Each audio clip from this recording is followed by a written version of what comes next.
Well, hello, boys. The name's Stan Poole, Rapture Tribune. Quality paper. Before the locals stopped reading and started finding other uses for it. Anyway, I'm looking to cut a deal, fellas. Come by the train station. I'm here in the booth.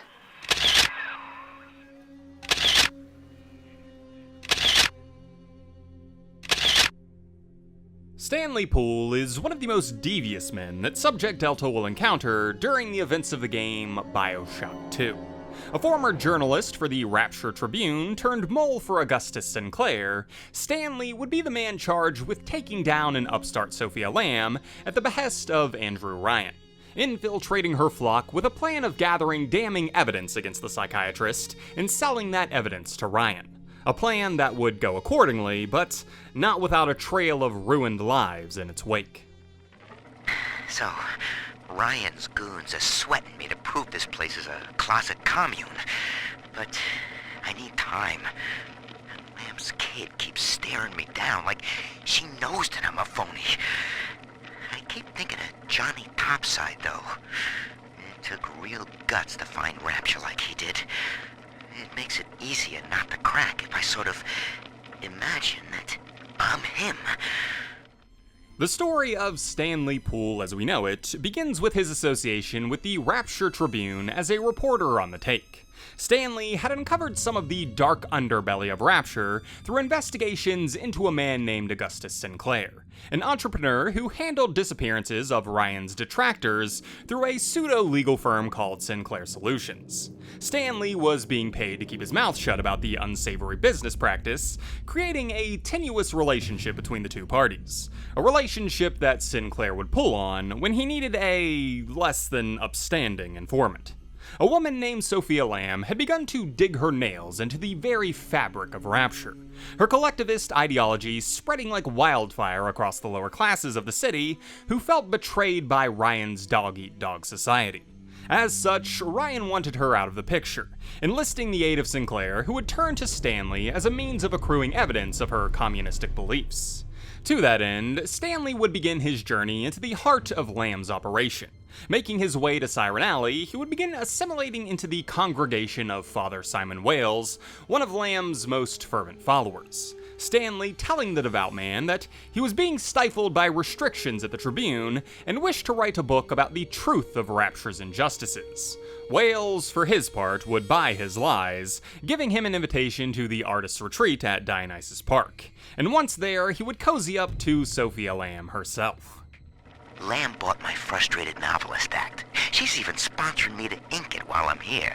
Except my story's all about her.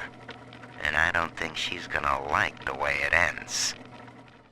With his charm intact, Stanley would quickly become one of the more prominent members of Lamb's family, likely using the excuse of his book to poke around as he looked for evidence of her plans to destabilize Ryan's hold on the city. Around this time, a deep-sea diver would stumble upon Rapture while investigating several ship and submarine disappearances from the surrounding area, the Tribune dubbing this man Johnny Topside and heralding him as something of a hero for his incredible achievement. However, while the rest of the city saw this lone diver as a champion, Stanley saw him as a scapegoat. As the days and weeks trickled by with little advancement in his investigation, Ryan's men had begun to get impatient. Stanley seemingly bringing the potential dangers of this stranger's arrival to Ryan to give him some breathing room during his infiltration. Not only that, but Lamb's daughter had begun to act suspiciously towards him, paranoia racking Stanley's mind as he searched for something that would give Sinclair the onus to take Sofia Lamb away before he could be found out. Fortunately for him, he would find his salvation in the form of art galleries in Dionysus Park. Lamb had been funding artists to speak out against Ryan, and in conjunction with his other findings, Sinclair would finally have the necessary evidence to move. Under cloak of darkness, Sofia Lamb would be taken by Ryan's men, Eleanor being left with a woman named Grace Holloway, while Stanley would maintain his role within the family, his involvement in Lamb's disappearance a mystery to the fellow members of her flock. Lamb's out of the picture now, and Ryan wants me to finish off the family. Shouldn't be hard. The shrink was the linchpin. Now they're just lost. But Ryan With Lamb's incarceration, Stanley would take over as the new head of operations for Dionysus Park, trying, at the behest of Ryan, to sabotage everything Lamb had built, from the dynamics of her following to the wealth she'd amassed. A task which truly seemed to mesh well with his personal proclivities. Yet, while he'd seemingly managed to best the good doctor, a new thorn had appeared to threaten his standing. Eleanor, the daughter of Sofia, had begun suspecting that he'd been to blame for her mother's sudden disappearance, threatening to inform everyone of his ploy, a discovery that couldn't be allowed. So, one day, while Grace was holding a meeting with the family, he would kidnap the young girl and sell her to the Little Sisters orphanage, Eleanor going on to become a Little Sister herself, while Stanley would drown Dionysus Park in endless frivolities of a never-ending party. However, while he was living lavishly over the next few years, the rest of Rapture was suffering. A civil war between a man named Atlas and Andrew Ryan himself, resulting in the death of his former benefactor and the release of Sofia Lamb. An outcome that would send the mole reeling as he panicked for the wrongs he'd committed against her.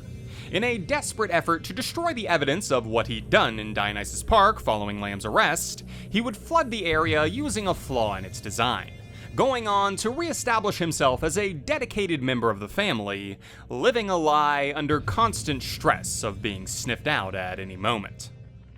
So, Lamb broke out, and she's coming back. Wow. Okay, didn't see that coming, but okay. That is gonna be... what am I gonna do? And I've heard a lot of these people down here talking. Some of them I know saw the thing with Eleanor, and who knows what. You can't just stop, a whole cult from talking, can you? Well, maybe you can. Yeah, maybe you can. For the next several years, Stanley would keep himself in the good graces of Sofia Lamb. He'd managed to put a band-aid over his misdeeds, spinning falsehoods and half-truths as he walked daily over thin ice on constant verge of cracking. Until one day, Johnny Topside would come back to haunt him. Having lost all his memories and now going by the name Subject Delta, Johnny would drain the water from Dionysus Park on his path to Eleanor Lamb. A turn of events that would put the fear of God into Stanley as Little Sisters began gathering Adam from the corpses of those he'd killed with his flood.